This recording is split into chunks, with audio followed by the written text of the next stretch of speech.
इति परमो मन्त्रः शङ्खपुन्नन्दकी चक्रीतिकीलकम्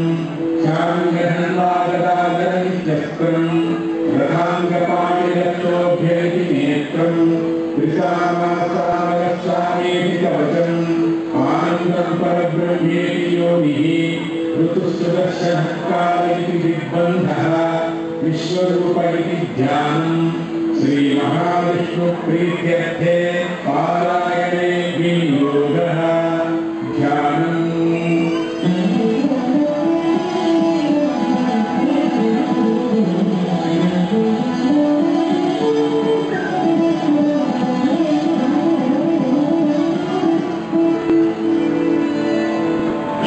क्षीरोदन्वत्प्रदेशे शुचिमणिनिरसत्वैकते मौक्तिकानाम्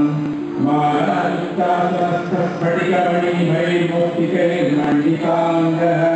शुभ्रैरभ्रैरदभ्रैरुपरिविरचितैर्मुक्तपीयूषवर्षैः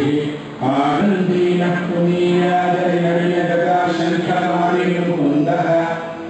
भूत्पादौ यस्य नाभिर्यदसुरनिलश्चन्द्रसूर्यौ च नेत्रे कर्णावाचाशिरोद्यौर्मुखमपि दहनौ यस्य वास्तेयमब्धिः अन्तस्थं यस्य विश्वं सुरनरखगो भौमिगन्धर्वदैत्यैः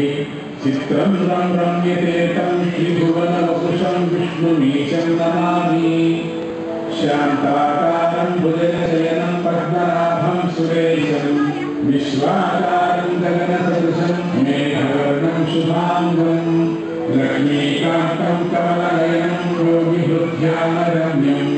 वन्दे विष्णुं भवभयहरं सर्वलोकैकनाथं मेघश्यामं पीतकौशेयवासं श्रीवत्साङ्कं कौस्तुभोद्भासिताङ्गं पुण्यमपेतं सुन्दरीकायताक्षं विष्णुं वन्दे सर्वलोकैकनाथं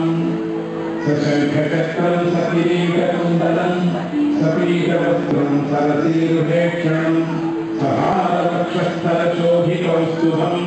नमामि विष्णुं शिरसा चतुर्भुजं छायायां पारिजातस्य हेमसिंहासनोपरि आसीनमम्बुलस्याममायताक्षमलङ्कृतं चन्द्राननं चतुर्बाहुं श्रीवत्साङ्कितरक्षकं रुक्मिणी सत्यभामाभ्यां सहितं कृष्णमाश्रये हरिः ॐ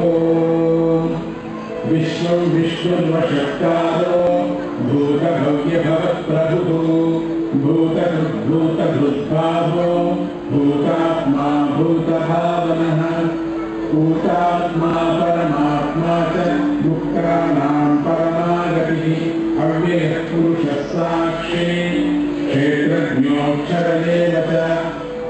योगो योगविदां नेता प्रधानपुरुषेश्वरः नारसिंहवपुः श्रीमान् केशवः पुरुषोत्तमः सर्वशिवस्थानं भूताविर्निधिर्व्ययः सम्भवो भावनो भर्ता प्रभवः प्रभुरीश्वरः स्वयंभू शम्भुरादित्यः पुष्कराक्षो महास्वनः अनाविधनो धाता विधाता धातुरुत्तमः अप्रमेयो ऋषिकेशः पद्मनाभो वरप्रभुः विश्वकर्मानुस्पृष्टा सविष्ठस्थविरो ध्रुवः अग्राख्यशाश्वतः कृष्णो लोहिताख्यः प्रतर्दनः प्रभूतस्त्रिकपुद्धाम पवित्रं मङ्गलं परम् ईशानः प्राणदः प्राणो ज्येष्ठः श्रेष्ठः प्रजापतिः हिरण्यगर्भो भूगर्भो माधवो मधुसूदनः ईश्वरो विक्रमी धन्वी मेधावी विक्रमः अनुत्तमो दुराधर्षः कृतघ्नः कृतिरात्मवान् सुरेशश्चरणं शर्म विश्वरेखाः प्रजाभवः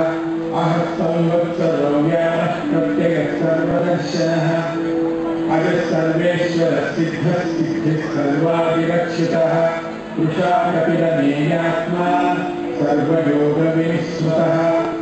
वसुमनः सत्यः समात्मा संवितः समः अमोघः पुण्डरीकाक्षो वृषकर्मा वृषाकृतिः रुद्रो बहुशिरा बभ्रुर्विश्वयोनिश्रुतिस्रवाः अमृतश्चाश्वतस्थानुर्वरारोहो महातपाः सर्वगः सर्वविद्वानुर्विश्वक्सेनो जनार्दनः वेदो वेदविदव्यङ्गो वेदाङ्गो वेदवित्कविः लोकाध्यक्षः सुराध्यक्षो धर्माध्यक्षः कृताकृतः चतुरात्मा चतुर्व्यूहः चतुर्दंशः चतुर्भुजः प्राजिष्णुर्भोजनं भोक्ता सहिष्णुर्जगदादिजः अनभो विजयो जेता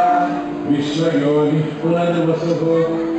उपेन्द्रो वामनः प्रांशुरमोघः श्रुतिरूर्जितः अतीन्द्रः सङ्ग्रहः सर्गो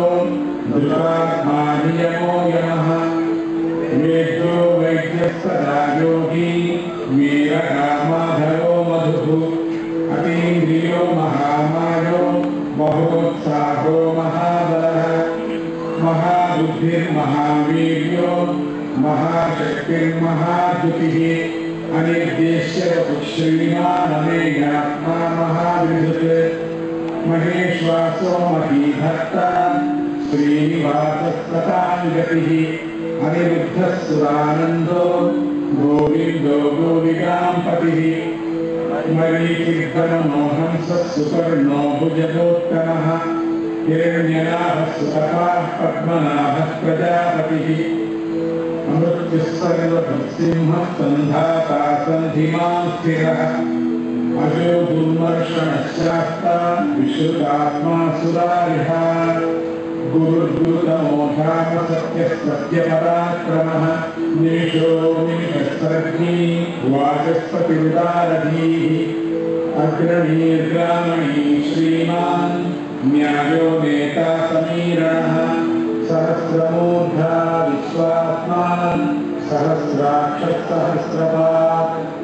कावत्तमो निवृत्तात्मा संवृतः सम्प्रमर्दनः अहः संवर्तको वह्निरण्यो धरणीधरः सुप्रसादः कृतन्नात्मा विश्वधुर्विश्वधुर्विभुः सत्कर्ता सत्कृतः साधुर्जन्धुर्नारायणो नरः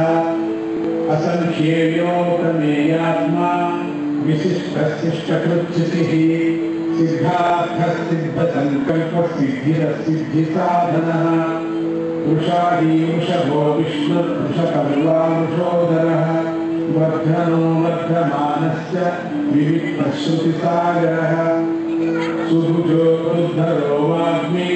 महेन्द्रो वसुधो वसुः नैकरूपो बृहद्रूपः शितिविष्णः प्रकाशनः